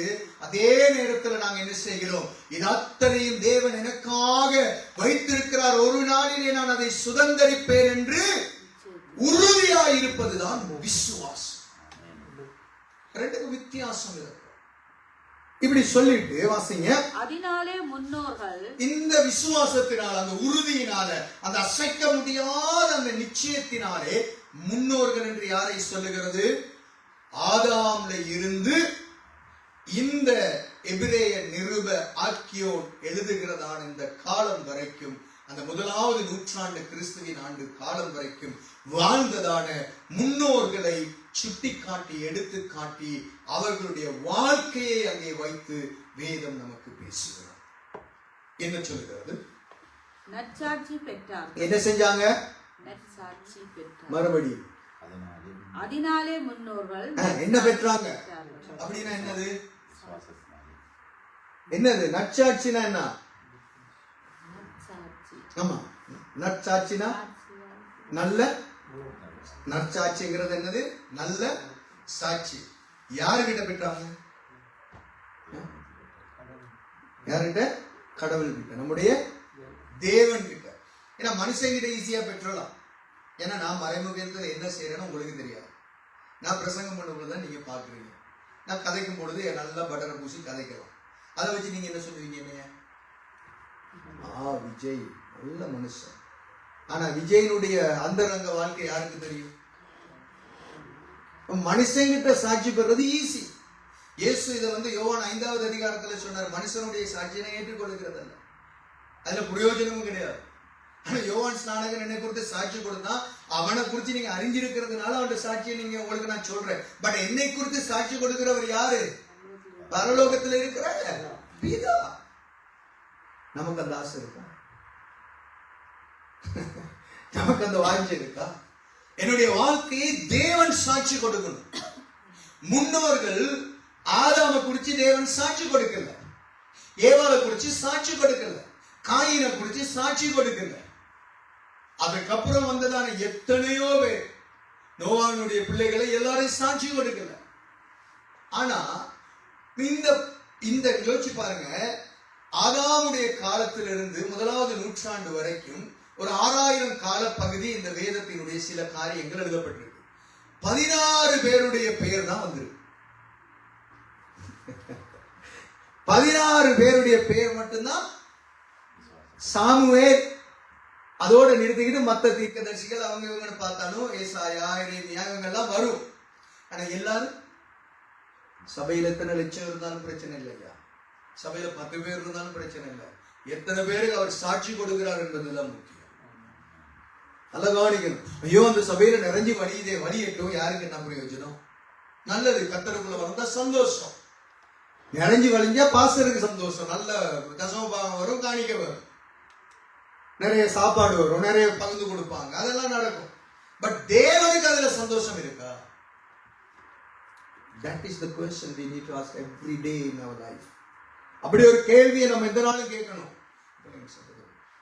நம்முடைய வாழ்க்கையில அனுதின வாழ்க்கை, அனுதினமான கர்த்தருக்குள் இருக்கிற விசுவாசத்திலே நம்முடைய வாழ்க்கை முறையிலே தேவன் சாட்சி கொடுக்கிறாரா? விசுவாசம் செத்ததா இருந்தா என்ன செய்ய மாட்டாரு? சாட்சி கொடுக்க முடியாது. ஏன்னா நீ செத்து போனவன், உனக்கு மூச்சு மட்டும்தான் இருக்கு, உன் தேவைக்காக நீ ஓட்டம் இருக்கு, நீ விசுவாசத்துல செத்து இருக்க. கர்த்தருக்காக நீ ஓடு, கர்த்தருடைய ராஜ்யத்துக்காக செயல்படு, கர்த்தருக்காக எழுப்பி பிரகாசி. ஆண்டவர் எங்கேயாவது சொன்னாரு நீ விளக்க மூடி உன் வீட்டுக்கு என்னது கட்டில கட்டில வச்சுக்கிட்டு இருக்குன்னு சொன்னாரா? புதிய ஏற்பாடுல, பழைய ஏற்பாடுல என்ன சொன்னார்? எழும்பி அப்படியே நடன்னு சொன்னாரா? உட்கார்ந்துருன்னு சொன்னாரா? எழும்பிட்டு அப்படியே நில்லுன்னு சொன்னாரா? எழும்பி, what is that meaning? என்ன அர்த்தம் எழும்பி பிரகாசினா? செயல்படு, move on through the faith. என்னதுல? விசுவாசத்துல நீ செயல்படு. that is the meaning of Prakashi. Football training என்னதுக்கு எடுக்கிறீங்க? மெச்சுக்கு போகும் முதல்ல என்னதுக்கு? போன கிழமையும் ட்ரைனிங் பண்ணணும். எத்தனை மணி முடியுது அது பண்ணது முடிஞ்ச உடனே ட்ரைனிங் பண்றோம்ல. என்னதுக்காக? நம்ம தோத்துட்டு வர்றது ரெண்டாவது விஷயம். பட் ஸ்டில் எதற்காக முயற்சி பண்ணுகிறோம்? ட்ரைனிங்ல மெயின் ரீசன் என்ன? சாலு 2 நாள் கிழமையில போறீங்க, டெய்லியும் போறீங்க, யார் மத்த எல்லாரும் போறீங்கன்னு வைங்களேன். எதற்காக? மசில்ஸ் பிடிச்சிடக்கூடாது, நான் வச்சு விளையாடக்குள்ள. ட்ரைனிங் பண்ணாதான் உங்களோட பொடி என்ன செய்யும்? அதுக்கு உங்களுக்கு இடம் கொடுக்கும். ட்ரைனிங் பண்ணலனாக்க நீங்க ஒரு ஓட்டம் ஓடக்குள்ள கால் கொல்வி பிடிச்சி. இப்ப நானும் ராஜன் தான் ஓடுனா என்ன நடக்கும்? மகனே சிரிக்கிறார். அந்த சிரிப்பு தெரியும், அப்பாட ஓட்ட வேண்டாம். ஆனா அப்பாட விஷயங்கள் தெரியாது மகனுக்கு. நல்லா கவனிங்க. நீங்க ஓடுற மாதிரி ஃபுட்பால் எங்களால ஓட முடியாது. ஏன்னா எங்களுக்கு ட்ரைனிங் கிடையாது, பயிற்சி இல்ல, ஓட முடியாது. சோ நாங்க என்ன செய்வோம்? ஒரு ஓட்டத்தோட காலை பிடிச்சிக்கிட்டு உட்காந்துருவோம். எங்களால முடியாது, ஏன்னா பயிற்சி கிடையாது. அப்ப பயிற்சி எடுத்துக்கிறவங்க என்னதுக்காக பயிற்சி எடுக்கிறான்? தான் நல்லா ஓடணும், நல்லா பிராக்டிஸ் பண்ணணும், மற்ற எதிரி வந்து எப்படி அதை வந்து மற்ற என்ன சொல்றது, மற்ற பக்கத்துல இருக்க மற்ற பிளேயர்ஸ் வந்து எப்படி தங்களுடைய பந்தை கொண்டு வராங்கன்னா எப்படி எடுக்கிறது, எப்படி வெட்டுறது, எப்படி பிடிக்கிறது நம்ம பழகிறோம். அந்த ட்ரிக்ஸ் எல்லாம் நம்மளுடைய ட்ரெயினிங் சொல்லி கொடுக்குறோம். அதை வச்சாதான் நீங்க ஜெயம் பண்ண முடியும். இல்லாட்டி என்ன பண்ண முடியாது? முடியாது. ஐயா, கிறிஸ்தவ வாழ்க்கை என்பது பயிற்சி தினம் தினமும் இருக்க வேண்டும். ஆண்டவருடைய வார்த்தையில நான் கேட்கிறேன், கர்த்தருடைய நற்சாட்சி பெறணுங்கிறது கோல் செட்டிங், மேட்ச் ஜெயிக்கணுங்கிறது கோல் செட்டிங். அதானே செட்டிங். கர்த்தருடைய நற்சாட்சி பெறணும், மற்றவங்க பெற்றார்கள், அதுதான் நம்முடைய வாஞ்சை. ஆனா ட்ரைனிங்க்கு நீ அத்தனை முறை போறியே, நற்சாட்சி பெறதுக்கு என்ன ட்ரைனிங் எடுக்கிற? ஆண்டவர் என்னடா அப்படி கேட்டா நான் என்ன சொல்ல முடியும்? சில பேருக்கு பைபிளை கொண்டு ஞாயிற்றுக்கிழமை வச்சா அடுத்த ஞாயிற்றுக்கிழமை எங்க இருக்குன்னு தேடி பிடிக்க வேண்டியது. வெட்கம் இல்ல? சேம் ஒன்று. கர்த்தருடைய வார்த்தைக்கு வாழ்க்கையில முதலிடமே கிடையாது. எத்தனை பேர் அனுதினம் பைபிள் எடுத்து வாசிச்சீங்கன்னு கேட்டாங்க. சில பேர் கடமைக்கு ஒண்ணு வாசிக்கிறது, ஒரு சங்கீதத்தை வச்சுட்டு ஓடுறது, இரவு தூக்கம் வருதான்னு நாளைக்கு பார்த்துக்கோ, நாளைக்கு காலையிலே கொஞ்சம் அப்பன்னு பார்த்து பிசாசு கொஞ்சம் தூங்க வைப்பான், எல்லாம் அடிக்கும் தட்டிட்டு படுத்துருவோம் இல்ல. ஆனா என்ன சொல்லும்? ஆண்டவருக்காக செய்யணும். என்ன செய்ய போற நீ? என்ன செய்ய? சில பேர் பாருங்க, ஆண்டவருக்காக ஒரு அதை செய்யணும், அதை செய்யணும், இதை செய்யணும், வெத்தலை போடுறதை விட மாட்டான். வெத்தலையை விடாதவன் நீ எப்படி ஆண்டவருக்காக வேலை செய்ய? ரோன்வெல்ல பகுதியிலே நான் 2006ஆம் ஆண்டு ஊழியர்கள் ஆரம்பித்த பொழுது, அதுக்கப்புறம் போய் மறுபடி அவர்களை ட்ரெயின் பண்ணும் பொழுது அங்க வச்சிருந்த ஊழியக்காரர் மூப்பர்னு ஒருத்தரை எனக்கு காண்பிச்சார். நான் போறேன்னு வாராரு மூப்பர், வாய் நிறைய அப்படியே செக்க செவேர்னு இருக்குது. அங்கிட்ட யாரு? மூப்பர். சபையில மூப்பரா? ஏன்னா நான் இங்க இருந்து ட்ரெயின் பண்ணி இப்ப மாதிரி என்ன வாட்ஸ்அப் பதில இல்ல, கோல்டு நேரம் வீடியோ பார்க்கல தானே, கதைக்கிறது மட்டும் தானே, பொண்ணு என்ன நிலைமைன்னு தெரியாது. வாய் முழுக்க அப்படி செக்க செவேர்னு. சில பேருக்கு வீடியோ முட முடியாது, குளிருது, அப்படிதான். ஆனா மூப்பர். சில பேர் வந்து பல்லு கலக்குறாங்களோ இல்லையோ தெரியல, கதைக்குள்ள என்ன நாத்தம் வருது, ஆனா பாஸ்டர். வாழ்க்கையில நம்முடைய கிரியைகள், நடத்தைகள் மற்றவனுடைய பார்வையிலே நம்மை வித்தியாசமா ஈர்க்கிறதா இருக்க வேண்டும். நம்முடைய நடத்தை, நம்முடைய வாழ்க்கையில நம்மை பார்க்கும் பொழுது, நம்மை பேசும் பொழுது, நம்மோடு பழகும் பொழுது இவன் தேவனுடைய மனுஷன் என்று நாம் சொல்லாமல் அவர்கள் புரிகிற அளவுக்கு நம்முடைய வாழ்க்கை இருக்க வேண்டும். இவன் சபைக்கு போகிறவன், கர்த்தரை ஆராதிக்கிறவன், இவன் ஊழியம் செய்கிறவன், இவன் வொர்ஷிப் பண்ணுகிறவன், மியூசிக் அடிக்கிறவன், இவன் ஆண்டவருக்குள் ஏதோ ஒன்று செய்கிறான் என்று மற்றவர்கள் ஏதாவது ஒரு விதத்திலே நம்மை குறித்து புரிந்து கொள்வதுதான் சாட்சியை தவிர, நான் நேற்று நல்லா ஜெபிச்சேன் என்று சொல்லுவது சாட்சி அல்ல. சபையில மைக்க பிடிச்சிட்டு சாட்சி சொல்லுவது சாட்சி அல்ல, சாட்சியாய் வாழுவது சாட்சி. அப்போஸ்தலர் 1:8 அது ஆண்டவர் சொன்னார், பரிசுத்த ஆவி உங்களிடத்தில் வரும்பொழுது நீங்கள் பலனடைந்து யூதேயாவில, சமாரியாவில, எருசலேமில, பூமியின் கடைசி பரியந்தம் எனக்கு எப்படி இருப்பீங்க சொல்லுவீங்கன்னு சொன்னாரா, இருப்பீங்கன்னு சொன்னாரா? ஆனா நம்ம ஆட்களுக்கு தெரிஞ்சதெல்லாம் நான் நினைக்கிறேன் ஆண்டவர் பிள்ளையா எழுதிட்டார். நம்ம ஆட்கள் சேர்ச்சில மைக்கில தான் சாட்சி. ஐயா, நீ சாட்சியாய் வாழ் என்று சொன்னார். நீ சாட்சியாய் வாழும் பொழுது உன்னுடைய வாழ்க்கையினுடைய அழகை கர்த்தர் பார்க்கும் பொழுது, மனுஷ கண்கள் பார்க்கும் பொழுது, என் தேவன் அந்த சாட்சியை பார்த்து சொல்லுவார், இவன் என்னுடைய பிள்ளை, இவன் என்னுடைய ஊழியக்காரன், இவன் என்னுடைய ராஜ்யத்துக்கு நான் அசைக்கிற மனுஷன். மோசேயை குறித்து சொன்னார், இவன் என் வீட்டில் எங்கும். இன்னைக்கு நம்மள சொல்ல முடியுமா? தேவஜனமே, இந்த சபை சும்மா ஏதோ கடமைக்கு வர்றோம், ஆராதிச்சுட்டு போறோம், அந்த சபை இது கிடையாது. அப்படின்னா இன்னைக்கு நாளும் ரெடி க்ளோஸ் பண்ணிட்டு வீடுகள்ல நம்ம இருக்கோம். அப்படின்னு எனக்கு ஒரு ஊழியம் செய்ய வேண்டிய அவசியமே கிடையாது. எல்லாரும் செய்யறாங்க, சபை ஆரம்பிக்கிறாங்க, Vijay no no no. I am not that kind of person. எனக்கு அது தேவையே கிடையாது. சும்மா எங்கேயாவது ஒரு சபைக்கு போயிட்டு நானும் வந்துடுறேன். ஏன் இந்த சபை, ஏன் இந்த அன்பின் இல்லம் ஊழியங்கள்? இங்க மாத்திரம் அல்ல, கனடாவில் கூட பாஸ்டர்ஸ் ஃபெலோஷிப்ல இருந்து அவர் என்னுடைய ஒரு பாஸ்டர் செல்வின் மூலமா அறிமுகமாகி பேசி, என்னுடைய யூடியூப்ல எல்லாம் நிறைய இந்த ஃபேஸ்புக்ல எல்லாம் மெசேஜ் பார்த்து அவர்களுடைய பாஸ்டர்ஸ் ஃபெலோஷிப்ல நடக்கிற கூட்டங்கள் தினந்தோறும் செய்யறாங்க. காலையில கனடா டைம் 9 to 10 மணி வரைக்கும் தினந்தோறும் செய்யறாங்க. 5 நாள், சனி ஞாயிறு இல்லைன்னு நினைக்கிறேன். அவர்கள் கேட்டு அதுல செய்து கொடுக்கும்படியாக நல்ல முதிர்ந்த ஊழியர்கள் இருக்கிறார்கள், மூத்தவர்கள் இருக்காங்க. நான் தகுதியே கிடையாது இதுல பேசுவதற்கு. ஆனால் ஒரு தரம் பேசுற உடனே கோல் பண்ணி அடுத்த முறை, இன்னைக்கு சில பேர் இதுல இப்ப பார்த்துக்கிட்டு இருப்பார், எனக்கு தெரியல, அது ஒரு முறை பார்ப்பார், சிறுபி கேட்கறது. அடுத்த முறை பாஸ்டர் எப்படியாவது, அப்பயோ ஒருக்கா தான் கேட்டாங்க, திருப்பி அடுத்த முறை எப்படியாவது 2 தரம் சரி வந்துருங்க என்று சொல்லி இப்பொழுது 2 கிழமைக்கு ஒருக்கா புதன்கிழமையில பிக்ஸ் பண்ணி வச்சிருக்கோம். அந்த செய்தி நான் என்ன சொல்லுகிறேன் என்றால், ஊழியக்காரர்களுக்கு பேசுவது, விசுவாசிகளுக்கு அல்ல, சபைகளுக்கு அல்ல, சுவிசேஷ செய்தி கிடையாது, ஊழியர்களுக்கு. அந்த கடந்த முறை பேசின அந்த செய்தி அதை முடிந்த உடனே அவர் கண்ணீர் வடித்து 2 நிமிடம் ஜெபித்தார். காரணம் என்ன?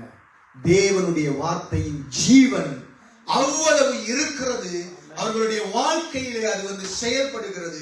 அந்த வாழ்க்கையிலே ஒரு மாற்றத்தை தேவன் கொடுக்கிறார். அதனால என்ன நடக்கும்? அந்த அக்கினி அவர்களை பற்றி பிடித்து அவர்கள் தேவனுடைய ராஜ்யத்துக்கு என்று வல்லமையாக பயன்படுத்தப்படுவார்கள். That is the reason God is bringing the word to others people, others life. அதுக்குதான் ஏதோ விஜய் பேசு என்ன ஒன்றும் கிடையாது. நான் எப்பொழுதும் சொல்லுவேன், வேதம் என்பது ஒரு சமுத்திரம், ஒரு கடல். அந்த கடல்ல போய் அப்படி கையை விட்டு இப்படி எடுத்தீங்கன்னா இப்படி ஒரு சொட்டு தண்ணி வரும். இந்த சொட்டுல வடிஞ்ச ஒரு சொட்டுலையும் சொட்டு தான் எனக்கு வேதம் தெரியும். அதுக்கு மேல எனக்கு வேதம் தெரியாது. ஏன்னா வேதம் என்பது அவ்வளவு பெரிய பொக்கிஷம். சாகும் வரைக்கும் இந்த வேதத்தை நம்ம படித்துக் கொண்டு இருக்க வேண்டும். சாகும் வரைக்கும் தியானிக்கணும். சாகும் வரைக்கும் வேதத்தை சாப்பிடணும். ஆண்டவருடைய ஜனங்களுக்கு கர்த்தர் சொல்லுகிறது என்னவென்றால், இந்த முற்காலத்திலே இருந்த ஜனங்கள், பிதாக்கள் நற்சாட்சி பெற்றார்கள், துர்சாட்சி அல்ல. என்ன சாட்சி? துர்சாட்சினா என்ன, நற்சாட்சினா என்ன? நடா காரி துப்புற எல்லாம் வார்த்தை சொல்றேன்னு சொல்ல, எப்படி சொல்லுங்க? துர்சாட்சினா என்ன, நற்சாட்சினா என்ன? சொல்லுங்கம்மா, சொல்ல வந்து சொல்லிருங்க. துர்சாட்சினா என்ன, நற்சாட்சினா என்ன? நான் எதிர்பால் பெண்பால் ஆண்பால் எல்லாம் கேட்கல, நான் கேட்கிறேன் அர்த்தத்தை சொல்லுங்க. நற்சாட்சி என்றால் என்ன? நல்லொழுக்கம், அடுத்தது கெட்ட ஒழுக்கம். ஒழுக்கத்தை நான் கேட்கிறேன், நீங்க வேண்டாம் போடக்கூடாது. சாட்சி எனக்கு நற்சாட்சிக்கும் துர்சாட்சிக்கும் வித்தியாசம் சொல்லுங்களே. நற்சாட்சினா என்னது? நல்ல சாட்சி. துர்சாட்சினா கெட்ட சாட்சி. இவ்வளவுதான் வித்தியாசம். பெருசா ஒழுக்கம் கொண்டு வர தேவையில்லை. ரெண்டு வித்தியாசம். நம்மை குறித்து 4 பேர் சொல்லுகிற நல்ல விஷயம் என்றால் நற்சாட்சி.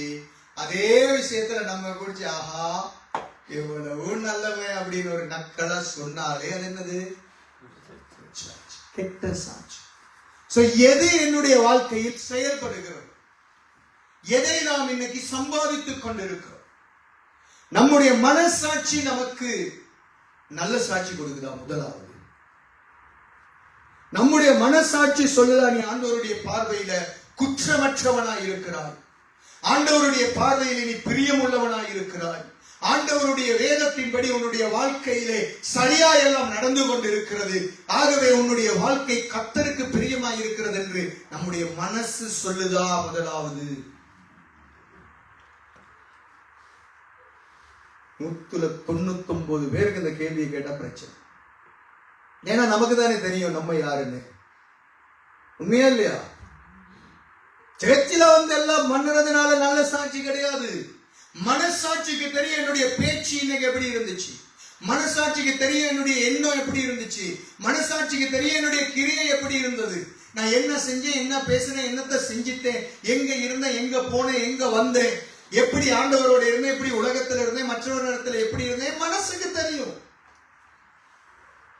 அதனாலதான் வேதம் சொல்லுகிறது, பிற்காலத்திலே மனசாட்சியில சூடுண்ட பொய்யர்கள் எல்லா விதமான தவறான காரியங்கள் உபதேசிப்பார்கள்.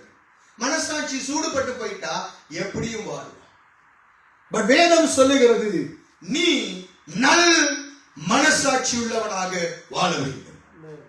வேதம் சொல்லுகிறது அப்போஸ்தலனாகிய பவுல் மற்ற மனிதர்கள் மத்தியிலே நல்ல சாட்சி பெற்றவனாக வாழ வேண்டும் என்று வைராக்கியம் உள்ளவராக இருந்தார். கர்த்தர் இயேசு சொன்னார், நீ கொடுக்கிற சாட்சி அல்ல, பரலோக தேவன் கொடுக்கிற சாட்சி எனக்கு முக்கியம் என்று சொன்னார். 3 சாட்சிகள் நம்முடைய வாழ்க்கையிலே. எந்த காரியத்துக்கு 3 சாட்சி இருக்கணும்? வேதத்துல 14 இடங்களிலே ஆழமா எழுதப்பட்டிருக்கிற ஒரு ரகசியம் உண்டு. அதே போல இங்கே சாட்சிக்கு 3 பிரிவுகள், 3 அர்த்தங்கள், 3 சாட்சிகள். என்ன? மனசாட்சி, மற்றவர்கள் மத்தியிலே சாட்சி, அது பிள்ளைகளா இருக்கட்டும், மனைவியா இருக்கட்டும், கணவனா இருக்கட்டும், குடும்பமா இருக்கட்டும், சபையா இருக்கட்டும், ஊழியனா இருக்கட்டும், விசுவாசிகளா இருக்கட்டும், ஊழியர்களோடு சேர்ந்த உடன் ஊழியர்களா இருக்கட்டும், இவர்களுடைய சாட்சி, உலகத்தில் இருக்கிறவர்களுடைய சாட்சியா இருக்கட்டும், எல்லாவற்றுக்கும் மேலாக தேவனுடைய சாட்சி. வேதம் தெரியாததுனாலதான் ஐயா கிறிஸ்தவன் எங்கேயோ தடுமாறுகிறான். வேதம் தெரிய வந்தால் வாழ்க்கைகள் மாறும். வேதத்தை ருசிக்க ருசிக்க ருசிக்க ருசிக்க வாழ்க்கைகள் கர்த்தருக்காக ஜொலிக்கும். இயேசுவின் நாமத்தில் தேவஜனமே நல்ல கவனியுங்கள். இந்த நாளிலே ஆண்டவர் நமக்கு சொல்லுகிற காரியம் என்ன சொல்லுகிறது? அதனாலே முன்னோர்கள் நற்சாட்சி பெற்றார்கள். அதுக்கப்புறம் அந்த உலகங்கள் எப்படி உண்டாகிறது காரியம் சொல்லுகிறது. 3வது வசனம், அதுல போக ரொம்ப டீப்பான காரியம், அதை நான் பேசல. 4வது வசனத்தை சும்மா சொல்றேன் நோமலா. இன்னைக்கு பிக் பேங் தியரிக்கு 100க்கு 100 விரோதமான வசனம் தான் 3வது வசனம். எப்படி உண்டாகிச்சா பூமி, அப்படி உண்டாகிச்சு, ஒண்ணுல இருந்து வந்துச்சு, அப்படி வந்துச்சு, இப்படி வந்துச்சுன்னு ஒரு தியரி இருக்கு உலகத்துல. தானா தோன்றுச்சு. அதற்கு 100% அகெயின்ஸ்ட் ஆன வேர்ட்ஸ் தான் பைபிள்ல 11:3 எபிரேயருடைய புத்தகம். நம்முடைய வேதம் என்ன சொல்லுகிறது? நாம் விசுவாசத்தினால உலகங்கள் தேவனுடைய வார்த்தையினால உண்டாக்கப்பட்டது என்பதை நாங்க நம்புகிறோம், விசுவாசிக்கிறோம். ஆனா உலகம் என்ன சொல்லுகிறது? தானா தோண்டிச்சா. இந்த கிளாஸ் தாண்டா தோணுச்சுன்னா ஒத்துக்க மாட்டான், இந்த மைக்கு தானா தோணுச்சுன்னா ஒத்துக்க மாட்டான், இந்த போன் தானா தோணுச்சுன்னா ஒத்துக்க மாட்டான். ஆனா இது எல்லாத்தையும் உருவாக்குவதற்கான அத்தனை பொக்கிஷங்களை வைத்து இந்த சுற்ற வைத்துக் கொண்டிருக்கிற உலகம் மட்டும் எப்படி வந்துச்சா? இதுதான் ஐயா ஆண்டவர் சொன்னாரு, ஞானிகளை வெட்கப்படுத்தும்படி உலகத்திலே பைத்தியங்களாகி எங்களை தெரிந்து கொண்டார். அந்த ஒரு வசனத்தை மட்டும் கிறிஸ்தவன் நல்லா புடிச்சுக்கிட்டான். கடைசி வரைக்கும் நான் பைத்தியக்காரனாவே சபையில் இருந்துட்டு போயிடுறேன், ஆண்டவருக்காக பயன்படுத்தப்படுறேன். உண்மை, பைத்தியமாதியே வருவேன், பைத்தியமாதியே போவேன். ஏன்னா ஒன்னும் மண்டையில விழாது. ஏன்னா சபைக்கு பைத்தியமாதி வந்தா விஜய் என்னத்தை கத்துனாலும் மண்டையில ஏறாது. நீ ஆண்டவருக்காக செயல்படுனா எனக்கு பைத்தியம் தானே, உள்ளுக்கு போவார். கேட்கிற ஆமா செய்யணும், பட் நோ யூஸ். எனக்கு வேணும் இந்த இடத்துல கர்த்தருக்காக அக்கினி ஜுவாலைகளை எழுப்புவேன், கர்த்தருக்காக தேவ ராஜ்யத்துக்காக எழுப்புவேன். எனக்கு பலவீனம் இல்லையா, சுகவீனம் இல்லையா, நேற்று என்ன பாடுபட்டேன் என்று மனைவிக்கு தெரியும். படுக்க முடியாது, தூங்க முடியாது, எவ்வளவு நேரம் தூங்குனேன்னு கேட்டீங்கன்னா தெரியும். பட் ஸ்டில் மறிப்பதற்கு முதல் அக்கினி சுடர்களாய் அநேகரை உருவாக்க வேண்டும். இங்கிலாந்து தேசத்திலே நினைக்கின்ற 2010-11 ஆண்டு பகுதியில் அக்கினி சுடர் வாலிப முகாம் என்று ஒரு 5 நாட்கள் ஒரு ஊழியத்துக்கு போய் உதவி செய்து நடத்தி கொடுத்து அநேக வாலிப பிள்ளைகளுக்கு நடத்தினோம். இன்னைக்கு அந்த பிள்ளைங்க எங்க கண்டாலும் அந்த செய்திகளை ஞாபகம் வச்சு மாமான ஓடி வந்து தட்டி படிக்கணும். 5 நாட்கள் அந்த பிள்ளைகளுடைய வாழ்க்கை மாறினது இயேசுவின் நாமத்தில். சோ ஏன் இந்த வார்த்தைக்கு அவ்வளவு ஜீவன் இருந்தது? பின்மாற்றமா இருந்த பிள்ளைகளுக்கு எத்தனை பேருக்கு அவர்கள் கேட்ட அத்தனை கேள்விக்கும் பைபிளுக்கு இதவாசி அதுக்கு பதில் இந்த இதுல இருக்கு, இந்த இடத்துல இருக்கு சொல்லி கொடுத்ததை வைத்து அவர்களுடைய வாழ்க்கை மாறினது. இன்னைக்கு கண்டாலும் அந்த பிள்ளைகள் அவ்வளவு உயிர் மாமா என்று வருவார். காரணம் என்ன? கர்த்தருக்காக உருவாக்குங்கிற வைராக்கியம் இருக்கணும். உன்னுடைய விசுவாசம் செத்ததா ஜீவன் உள்ளதா? இன்னைக்கு கேள்வி இது. எந்த நேரமும் வேலை செய்யக்குள்ள நம்ம கஸ்டமருக்கு லெட்டர் அடிக்கக்குள்ள உள்ளுக்கு கேட்கணும். என்னதுல ஃபிட்டன்ஸ்ல அடிக்கக்குள்ள நமக்கு கேட்கணும் உள்ளுக்கு, நான் ஜீவன் உள்ள விசுவாசியா செத்த விசுவாசியா? சமைக்கக்குள்ள காரோட கூட பிள்ளைகளை கூட்டு போகக்குள்ள நமக்கு யோசனை வரணும். ராஜனாக்கு அந்த டேபிள் அந்த கண்ணாடி எடுத்து வைக்கக்குள்ள உள்ளுக்கு வரணும். ஸ்கோர் மார்க்கன் பண்ணக்குள்ள வரணும். பிஸ்னல் பண்ணக்குள்ள வரணும். படிப்பு எடுக்கக்குள்ள வரணும். நீங்க அங்க டிகிரி எடுக்கக்குள்ள வரணும். உங்களுக்கு ஃபுட்பால் அடிக்கக்குள்ள ட்ரம் அடிக்கக்குள்ள வரணும். சிந்திக்கணும், எனக்கு வரணும். நான் செத்த விசுவாசியா ஜீவன் உள்ள விசுவாசியா? சுருக்கமாக நான் அடுத்த ஒரு காரியங்களை மாத்திரம் நான் சொல்றேன். அடுத்த முறைகளை பார்ப்பேன். 45 நிமிஷத்துல முடியும்னு ஆசைப்படுறேன். எனக்கு முடியவே முடியல. But okay. 4வது வசனம் சொல்லுகிறது, விசுவாசத்தினாலே ஆபேல் காயினுடைய பலியிலும் மேன்மையான பலியை செலுத்தினார். பெரிய சப்ஜெக்ட், பெரிய மெசேஜ். எல்லாரும் என்ன சொல்றது? ஆபேலுடைய காணிக்கையை ஏன் தேவன் அங்கீகரித்தார்? காயினுடைய காணிக்கையை ஏன் தேவன்? எல்லாரும் என்ன தெரியுமா சொல்லுவாங்க? இயேசு பலியாகிறதுனால இவன் கொடுத்ததெல்லாம் ரத்தம், அதனால அதை அங்கீகரிச்சார். அவன் கொடுத்ததெல்லாம் காய்கறி, அது அங்க ஆசாரியனுக்கு போறதுனால அவன் தானே சமைச்சு சாப்பிடணும், பிரயோஜனம் இல்லை, அதை அவன் அங்கீகரிக்கலன்னு. இன்னும் சில பேர் இன்னும் பல கருத்துக்கள் சொல்லுவார். ஆனா வேதம் என்ன சொல்லுது? காயினுடைய பலியை ஏன் தேவன் அங்கீகரித்தார்? ஏன் காயினுடையதை ஏன் அங்கீகரிக்கல? ஆபேலுடையதை ஏன் அங்கீகரித்தார்? நான் அடுத்த கிரமம் வேகப்படுத்தேன். ஏன்னா டீப்பான மெசேஜ். ஆனா ஒரு விஷயத்தை அங்க சொல்லிட்டு போறேன். அங்க வேதம் சொல்லுகிறது, ஆபேலுடைய காணிக்கை எதனால உண்டானது? என்ன வசனம் சொல்லுகிற? 4வது வசனம். என்னத்தினால? அப்ப நாம் எதை செய்தாலும் அதை எதை கொண்டு செய்ய வேண்டும்? விசுவாசத்துலதான் செய்யணும். விசுவாசம் என்ன? என்னுடைய காணிக்கையை என் தேவன் அங்கீகரிப்பார். அந்த அங்கீகரிப்பார்ங்கிற விசுவாசம் உனக்குள்ள வரணும், எனக்குள்ள வரணும் அப்படின்னு ஆண்டவர் விரும்புகிறாரே. அது என்ன என்று பார்த்தால், அந்த விசுவாசம் வருவதற்கு அந்த ஆபேலுடைய வாழ்க்கை சரியா இருக்கும். வாழ்க்கை சரியா இல்லைன்னா விசுவாசம் வராது. அவிசுவாசம் தான் பின்னுக்கே வரும். புலம்பல் தான் வரும், குறை சொல்லுதல் தான் வரும். ஆண்டவருக்கு கண்ணு இல்ல, காது இல்ல, மூக்கு இல்ல, நாக்கு இல்ல எல்லாம் சொல்லுவான். நான் கேட்கறது அவருக்கு கேட்குது இல்ல, ஏன்னா விசுவாசம் இல்லை. நம்முடைய வாழ்க்கை கர்த்தருக்கு முன்பதாக செம்மையா இருந்தால் நமக்கு விரோதியா இருக்கிறவனையும் கர்த்தர் நமக்கு சார்பாக கொண்டு வருவார். என் தேவனுடைய வார்த்தை பொய் சொல்லார். மத்தேயு 24:35 சொல்லுகிறது, என் தேவனுடைய வார்த்தைகள் என்ன செய்யாதா? மத்தேயு 24:35 ஒரு கவாசி நீங்க கையை வச்சுக்கிட்டு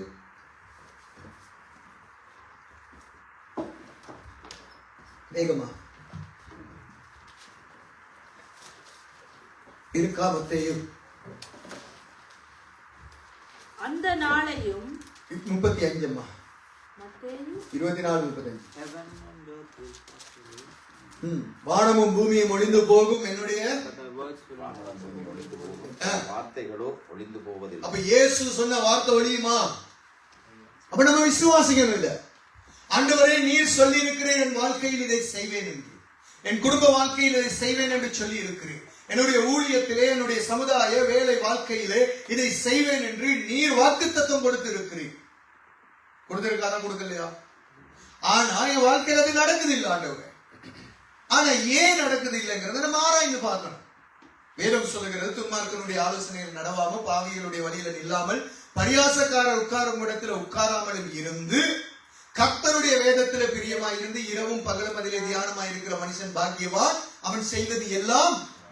நம்ம என்ன தெரியுமா சொல்றது? ஆண்டவரே, நான் செய்யறதெல்லாம் வாய்க்கும்னு நீங்க சொல்லி இருக்கிறீங்க, நான் ஜெபிக்கிறேன், எனக்கு ஒண்ணும் என்ன செய்யுது இல்ல, வாய்க்குது இல்ல. ஆனா முதல்ல 6 காரியம் மேல இருக்கு, அதை செய்யணும். தேவனுடைய வார்த்தையை ட்வீஸ்ட் பண்றது, திருப்புறது தனக்கு தேவையான.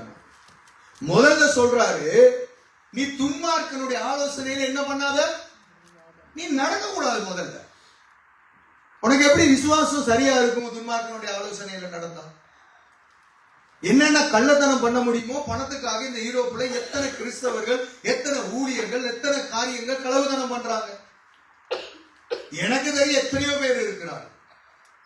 இங்கிலாந்துல எல்லாம் பாத்தீங்கன்னா செல்ஃபா பிசினஸ் பண்றவங்க நிறைய, எங்கேயே விட.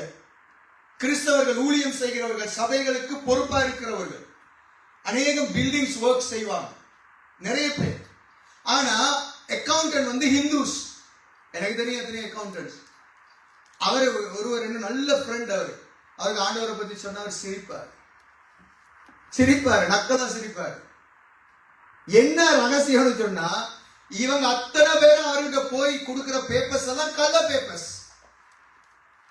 கள்ளத்தனமா அரசாங்கத்துக்கு கணக்கு காட்டுறது, வருமானம் குறைவுன்னு காண்பிச்சு அரசாங்கத்துக்கு ஏதாவது சுரண்டி மிச்சப்படுத்துறது, இங்க சம்பாதிக்கிறதையும் தங்க வாழ்க்கையில் அனுபவிக்கணும். கள்ளத்தனம் பண்றவங்க. அவரு சிரிப்பாரு. அவரு வீட்டுல முன்னுக்கு போன உடனே அழகான கோயில் மாதிரி கட்டி வச்சிருக்காரு. மனைவியும் அக்கௌண்டன்ட், அவரும் அக்கௌண்டன்ட், பிள்ளைங்க நல்லா படிக்க, அந்த பிள்ளை எல்லாம் என்னட்ட வருவாங்க, அவங்க உறுப்பு தைக்கிறதுக்கெல்லாம் என்னோட நல்ல உயிர். எல்லா விஷயமும் அவருக்கு தெரியும். எப்படி ரசிக்கப்படுவாரு, எப்படி யோசிச்சு பாருங்களேன். வேலை செய்யறது 1000 யூரோ, கணக்கு காட்ட சொல்றது எவ்வளோ? இன்னைக்கு ஊழியம் செய்யறவங்க நிறைய பேர் செய்கிறது இல்லையா? கேட்டா கர்த்தர் வானத்தை பிரிச்சு கொட்டுறாரு. எப்படி கொட்டுவாரு? என் தேவை இப்படி இருக்கு, அதனால நான் செய்யணும். உன் தேவைக்கு அளவானது உன்னுடைய வாழ்க்கையிலே தேவன் சந்திக்கிறார். நீ அளவுக்கு மிச்சம் செய்வதற்காகத்தான் கள்ளத்தனம் செய்கிறார். நீ கள்ளத்தனம் பண்ணாம சம்பாதித்து நீ வாழ், எந்த தவறும் கிடையாது. அரசாங்கத்தை ஏமாத்தி கள்ளத்தனம் செய்து மற்றவர்கள் இதெல்லாம் செய்யறது நல்லா இருக்கும், இப்ப அனுபவிக்க நல்லா இருக்கும், வாகனம் ஓட நல்லா இருக்கும், வீட்டுல சாப்பிட நல்லா இருக்கும், சொத்து சேர்க்க பணம் சேர்க்க நல்லா இருக்கும். பட் ஒரு நாள் கர்த்தருடைய வருகையிலே ஆண்டவர் சொல்வார், நீ துன்மார்க்கனுடைய ஆலோசனையிலே நீ கணக்கு காண்பித்தவன், உன்னை அறியேன் என்று சொல்லுவார். இப்படி எல்லாம் பிரசங்கம் பண்ணாக்க சபைகள் என்ன எடுக்கவும் மாட்டாங்க. I don't care about it. என் தேவன் சொல்லணும், இவன் நல் மனசாட்சி உள்ளவன்.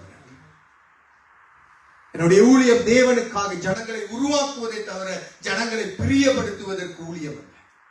நீங்களும் அப்படிதான் இருக்கணும், நீங்களும் அப்படிதான் ஊழியம் செய்யணும், நீங்களும் அப்படிதான் வாழணும், நானும் அப்படிதான் வாழணும். நல்லா கவனிக்கணும் தேவ பிள்ளை. நம்முடைய வாழ்க்கையில் ஆண்டவர் சொல்லுகிற காரியத்தை செய்வார். ஆண்டவருடைய வார்த்தை ஒருபோதும் ஒழியாது. வானமும் பூமியும் ஒழிந்து போகும், ஆனால் தேவனுடைய வார்த்தை ஒழியாது. என்ன? உன்னை என் கைகளில் வைத்து நான் பார்த்து கொண்டிருக்கிறேன் என்று சொன்னவர் பார்த்து கொண்டிருக்கிறார். உன்னை என் உள்ளங்கையில் என்ன செய்திருக்கிறேன்? அவர் வரைஞ்சிருக்காரா, வரையிலையா? யோசிச்சு பாருங்க. நம்ம வரைஞ்சா அவர் பாப்பாரு இல்ல. இந்த உள்ளங்கையில யோசிச்சு பாருங்க. சின்னோரு ஒரு காயம் இருக்குன்னு வைங்க, சும்மா எடுத்து பார்க்க மாட்டீங்க கைய. ஒரு காயம் இருந்தா என்ன செய்வீங்க? புனித அடிக்கடி கையை தூக்கிட்டு இருக்கு, கையில கொஞ்சம் வலி இருக்கு, வலி இல்லாட்டி பார்க்குமா, தூக்குமா? அப்ப வலி இருக்குனால அதே நேரத்துல கையில ஏதாவது ஒரு விசேஷம் இருந்துச்சுன்னா என்ன செய்வீங்க? அப்ப தேவனுடைய கரத்துல நம்ம இருந்தா அவர் நம்மளை பார்க்கிறாரா, பார்க்கலையா? பார்த்தா நம்ம செய்கிற எல்லாம் அவருக்கு தெரியுமா, தெரியாதா? நம்ம என்ன அவருக்கு கணக்கு விடுறோம்? கடவுளை ஏமாற்ற முடியாது ஐயா. மனிதனை ஏமாற்றலாம், நண்பர்களை ஏமாற்றலாம், மனைவியை ஏமாத்தலாம், கணவனை ஏமாத்தலாம், அம்மா அப்பாவை ஏமாத்தலாம், பிள்ளைகளை ஏமாத்தலாம், சகோதரங்களை ஏமாத்தலாம். உன்னுடைய தனி ரூம்ல, நீ டாய்லெட்ல, உன்னுடைய வாழ்க்கையில, நீ போன்ல, மற்ற இடங்களில் இருக்கிற ஒவ்வொரு காரியத்திலையும் நான் எதை வேணாலும் செய்யலாம். பட் கர்த்தரை ஏமாற்ற முடியாது. எபிரேயர் 4:13 சொல்லுகிறது, அவருடைய பார்வைக்கு முன்பதாக எல்லாம் வெளியரங்கமாக நிர்வாணமாக இருக்கிறது. நாம் தவறு விட்டு இருக்கிறோம், பாவம் செய்து இருக்கிறோம், அசுத்தமா வாழ்ந்து இருக்கிறோம். பட் ஸ்டில் அதிலேயே தொடர முடியாது. அதில் முற்றுப்புள்ளி வைத்து முன்னோக்கி கர்த்தரை நோக்கி செல்ல வேண்டும். தேவச்சனம் முன்னோர்கள் நற்சாட்சி பெற்றார்கள், நானும் நீங்கள் நற்சாட்சி பெற வேண்டும் என்றார். விசுவாசத்தினாலே ஆபேல் வந்து காணிக்கையை செலுத்தினார். அவன் விசுவாசம் என்பது எப்படி அவனுக்குள் வந்தது? பைபிள் கிடையாது அந்த காலத்துல. தேவன் ஆபேலோடு நேரடியா பேசின மாதிரி கிடையாது. கர்த்தர் சபித்த பூமியிலே வாழ்ந்த காலம். நல்லா லிசன் பண்ணணும், சும்மா வரல. கர்த்தர் சபித்த பூமியில வாழ்ந்த மனுஷன், பிறந்த மனுஷன். அதே மாதிரி ஆதாம் ஏவாள் ஏதேன் தோட்டத்திலிருந்து தள்ளப்பட்டவர்கள், தேவனால் புறக்கணிக்கப்பட்டவர்களுக்கு பிறந்த மகன். தேவனோடு சஞ்சரித்த நேரம் பிறந்த மகன் கிடையாது. நல்லா கவனிக்கணும். சும்மா பைபிள் எடுத்துக்கிட்டு நமக்கு ஏற்ற மாதிரி பேசுகிறதல்ல, தியானிக்கணும். ஆதாம் ஏவாள் தள்ளப்பட்டாங்க இல்லையா? தள்ளப்பட்டதுக்கு அப்புறம் தேவ கோபத்தை பெற்ற அம்மா அப்பாவுக்கு பிறந்த பிள்ளைக்குள் எப்படி ஐயா விசுவாசம் வந்தது? என்ன யோசிச்சு பாருங்க. அந்த விசுவாசம் வருவதற்கு அவன் எப்படி தேவனை அறிந்திருப்பான், எப்படி தேவனுடைய அன்பை அவனுடைய வாழ்க்கையில ஏற்றிருப்பான், எப்படி தேவனை குறித்த அறிவு அவனுக்கு வந்திருக்கும். அந்த அறிவை புகற்றினது யார், அதை கொடுத்தது யார்? அதன் அடிப்படையிலே அவன் முதலாய் பலியிடுகிறான். வேதத்திலே முதலாக ஆபேல் பலியிடுறான்ல. அவனுக்கு முதல்ல யாராவது பலியிட்டாங்களா? இயேசு பலியிட்டார். யார பலியிட்டார்? இயேசு அவரே பலியிட்டார். அது நல்லது. தோல் உடைகளை உண்டு பண்ணாங்கல்ல. தோல் உடைகளை எங்க இருந்து வந்துச்சு? தோல்னா எதுல இருந்து வந்துச்சு? தோல். அப்ப என்ன பலியிடப்பட்டிருக்கிறது? அப்ப அங்கே ரத்தம் சிந்துதல் ஒன்று நடந்திருக்கிறது. ஒரு உயிர் கொடுக்கப்பட்டிருக்கிறது. ஒன்னா ரெண்டான்னு தெரியல. 2 பேருக்கு தோல் உடைனா 2 கொடுத்தாரோ தெரியல. மேலே தேவைப்பட்டதுனால 3 கொடுத்து பிரிச்சு கொடுத்தாரோ தெரியல. பலி செலுத்தப்பட்டிருக்கிறது அங்க இல்லையா? புது உபதேசம் பண்ணுமா? ஏன்னா இந்த வசனம் இப்படி எல்லாம் பேசுறது குறவுனால, கேள்விப்படாததுனால உங்களுக்கு புரியுது இல்லை. ஆனா அங்க என்ன ரகசியம்? தோல் உடை எங்க இருந்து வந்துச்சு? மரத்துல பிச்சு கொடுத்தாரு. தோல் என்ன தோல்? ஆட்டுத்தோலா மாட்டுத்தோலா? எந்த தோல்? ஏதாவது ஒரு மிருகத்தினுடைய தோல். அதிகமாய் ஆட்டுத்தோலா இருந்திருக்க வேண்டும். அதுதான் அதிகமாய் பாதிக்கப்பட்டது. அப்ப அந்த தோல் அங்க கொடுக்கப்பட்டு அதை அழிக்கப்பட்டு அவர்கள் எடுத்து உண்டு பண்ணினது ஒரு பலி முதலாவது தேவன் செய்தார் அங்கே. ஏன்னா பிதா இறங்கி வருகிறதெல்லாம் யார் இறங்கி வந்திருக்கிறார்? தோட்டத்துல இயேசுதான் இறங்கி வந்திருக்கார். இயேசுதான் பலியை கொடுத்திருக்கார். பிதாவுக்கு கொடுத்திருக்கார். அந்த ரத்த பலியை கொடுத்து அந்த வஸ்திரத்தை அவர்களுக்கு கொடுத்து இருக்கிறார். அங்கேயே இயேசு தன்னுடைய பலியை முன்மாதிரியாய் வைத்திருக்கிறார் வேதத்தில். அப்ப அடுத்து என்ன நடந்திருக்கு? ஆபேல் தான் பலியிடுகிறார். ஆபேல் பலியிடும் பொழுது இந்த பலியை அவன் தகப்பனிடத்திலே, தாயிடத்திலே கேட்டிருப்பான். என்ன நடந்துச்சு? அந்த தோட்டம் ஏன் மூடி இருக்கு? ஏன் அந்த தோட்டத்துக்கு போக முடியாது? என்னென்ன நடந்திருக்கு? அநேக காரியங்களை கேட்க பொழுது தகப்பன் தாய் என்ன செய்திருப்பார்கள்? சொல்லியிருப்பாங்க விஷயங்கள். சொன்னதின் அடிப்படையிலே அதை கணக்கிட்டு, அதை நம்பிக்கையாய் வைத்து, அதிலே அவன் தேவனோடு உறவு கொண்டு அவன் இரத்த பலியினாலே தன்னுடைய ஆண்டவருக்கு பலி செலுத்துவதற்கு கொழுத்த கன்றுகளை கொண்டு வந்திருக்கிறான். சும்மா நடக்க. அங்கே அவனுக்குள்ள விசுவாசம் வந்தது. என்ன? அன்னைக்கு அம்மா அப்பா செஞ்ச பாவத்துக்கு அதை ஏற்றுக்கொண்டது போல என்னுடைய வாழ்க்கையில, என் சகோதரனுடைய தாய் தகப்பட வாழ்க்கையில குறைகள் இருந்தால் இது நாம் கொடுக்கிற பலியினாலே, அதனாலே தேவனின் வாழ்க்கையை மாற்றுவார் என்று அவன் நம்பினான். ஆபேல் பேசப்படுகிறான் வேதத்திலே. இயேசுவினுடைய இரத்தத்துக்கும் ஆபேலினுடைய இரத்தத்துக்கும் கனெக்ஷன் பண்ணி வேதத்திலே சில விஷயங்கள் சொல்லப்பட்டிருக்கிறார். தேவச்சனமே, விசுவாசம் கர்த்தருடைய வார்த்தையிலே நம்மை அனலாக்கி உருவாக்கும். இன்னைக்கு எல்லாம் இருக்கட்டும், கேள்வி ரகசியம் எல்லாம் வரும்பொழுது பார்க்க நல்லா இருக்கும். கேள்விக்கு மறுபடி வரும். நற்சாட்சி உள்ளவனா துர்சாட்சி உள்ளவனா? ஒரு கேள்வி. அடுத்தது விசுவாசம். என்னுடைய விசுவாசம் செத்ததா உயிர் உள்ளதா? எந்த நிலைமையில இருக்கிறோம்? விசுவாசம் எனக்கு, ஆவி ஆத்மா சரீரத்துக்கு எனக்கு. விசுவாசம் என்னுடைய மனைவி, என் பிள்ளைகள், என் குடும்பம், என் தகப்பன் தாய் குடும்பத்துக்கு. விசுவாசம் நான் தேவனை ஆராதிக்கிற சபைக்காக, ஊழியங்களுக்காக, தேவ ராஜ்யத்துக்காக விசுவாசம். முதல் 2 விசுவாசமும் நமக்கிட்ட இருக்கு.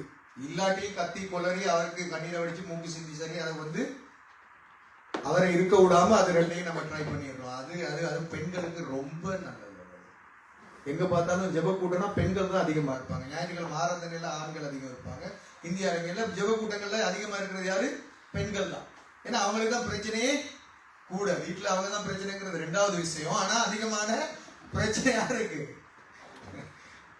என்ன சிரிச்சு கொண்டு இருக்கிற மாதிரி என்ன பிரச்சனை நீ பார்த்துக்க, நான் சிரிச்சுக்கிட்டு இருக்கிற மாதிரி நல்லா கவனிங்க. அன்பு தெய்வச்சனம், வேடிக்கைக்காக சிரிப்புக்காக நாம் காரியம் பேசினாலும் சிந்திக்கணும். நம்முடைய விசுவாசம் ஜீவன் உள்ளதா செத்ததா? குடும்பத்துக்கு எனக்கு ஜீவனா இருக்கு விசுவாசம். அதுலயும் பல குழப்பங்கள் நம்பிக்கையில் அப்படி இப்படியே உளுந்து பிறந்தாலும் ஒரு மாதிரி ஓடிடும். தேவ ராஜ்யத்துக்கான விசுவாசம் இருக்கு. செயல்படுறோமா? தெய்வ ராஜ்யத்துக்கு, தேவ ராஜ்யத்துக்காக ஓடுறோமா? புதன்கிழமை பைபிள் ஸ்டடின்னு சொன்னேன். இதை ஏற்கனவே சொன்னிச்சு, இந்த கொஞ்ச நாள் தாங்க டைம் ஆக விடுவோம். மற்ற எல்லாருக்கும் அன்னைக்கு தான் பல காரியங்கள். ஜூம்லயும் வர முடியல, நேரையும் வர முடியல. நிறைய பேர் எனக்கு சொல்ல கூட இல்லை நான் வரல. எங்க கீழ்படிதல்? எங்க கீழ்படிதல்? சபையில ஒரு ஊழியக்காரன் சொன்னா அந்த காரியத்தை கீழ்படியும். அப்படி இல்லைன்னா அது சபை இல்லை. சபையில ஊழியம் கொடுத்துருக்கு, ஊழியம் செய்யறவர்கள் அதை என்ன செய்யணும்? ரெஸ்பான்சிபிலிட்டி இருக்கும். நாங்க வரல, எனக்கு வேலை, இல்லாட்டி ஒரு காரியம், அன்னைக்கு வரல இல்லை. ஆனா அந்த நாள்ல தான் மற்ற வேலைகளுக்கு ஓடுகிறோம். அப்ப தேவ ராஜ்யத்துக்கான விசுவாசம் இல்லை. ஆனா சொல்லுவோம் நாங்க செய்யணும். அதான் நான் சொன்னேன், வெத்தலையே விட முடியல, பீதியை விட முடியல, கர்த்தருக்காக என்ன செய்ய? நம்ம வாழ்க்கையில இருக்கிற கொஞ்ச நேரத்தை நம்ம அனாவசியமாய் அதிகமாய் பயன்படுத்துகிறோம். நிறைய காரியங்களுக்கு நம்முடைய நேரங்களை நம்ம செலவழிக்கிறோம். கர்த்தருடைய ராஜ்யத்துக்காக, ஆண்டவருக்காக வைராக்கியமாய் ஓடுகிறவர்கள் வெகு சிலர். 120 சீடர்கள் இருந்தார்கள். அதுக்கப்புறம் தான் அப்போஸ்தலனாகிய பவுல் வந்தாரு. ஏன் பவுல் 13-14 நிருபங்களை எழுதுறதுக்கு ஆண்டவர் ஆசீர்வதிச்சார்? மற்றவங்களை காணல. பவுலை கொண்டு வந்த பர்னபாவை காணல. பவுல் இன்னைக்கு பேசப்படுகிறார். காரணம் என்ன? விசுவாசத்தின் அக்கினி. தேவனுக்காக வாழ வேண்டும் என்ற வைராக்கியம், தேவனுக்காக செயல்படுவேன் என்ற விசுவாசத்தின் ஜீவன் இருந்துச்சு. தனக்கென்று வாழாமல் பிறருக்காக வாழுவதற்கு நம்முடைய வாழ்க்கையில கொஞ்சமாவது பிரயாசப்படும். கொஞ்சமாவது 100% அழிகிற ஜனங்களை நினைத்து பாருங்கள். ஆவிக்குரிய வாழ்க்கையை வளர்த்துக் கொள்ள வாஞ்சி.